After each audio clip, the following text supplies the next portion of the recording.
C'est peut-être contre-intuitif, mais je n'aime pas quand mes clients me disent « tu as carte blanche pour aménager notre intérieur ». Pourquoi ? Parce que carte blanche, ça veut dire que c'est à moi de décider et c'est à moi de définir comment les gens vont vivre dans l'espace. Mais qui suis-je, moi, pour décider à la place des gens et pour leur dire « tu dois vivre comme ça, tu dois aménager comme ça, tu dois te sentir de telle façon dans cet espace ». Non, ça marche pas comme ça.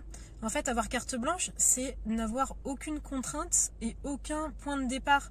Or, je fais pas l'espace pour moi, je le fais pas pour me faire plaisir ou pour faire une belle image à mettre sur un site internet ou sur Instagram. Si j'aménage un espace, c'est pour que quelqu'un va vivre dans cet espace, c'est pour qu'il s'y sente bien.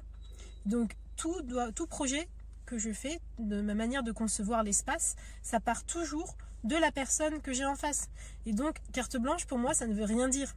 En fait, en architecture, ce sont les contraintes qui font l'architecture. C'est-à-dire qu'on part des éléments de base, de l'existant, du contexte, du besoin, du programme, pour arriver à le matérialiser dans l'espace.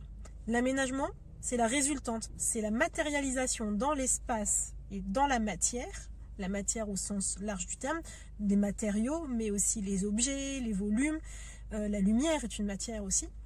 Donc c'est la matérialisation dans la matière d'un besoin et d'un mode de vie. Voilà pourquoi je préfère qu'on me donne un cahier des charges ultra détaillé plutôt que carte blanche. Bonne journée, à plus!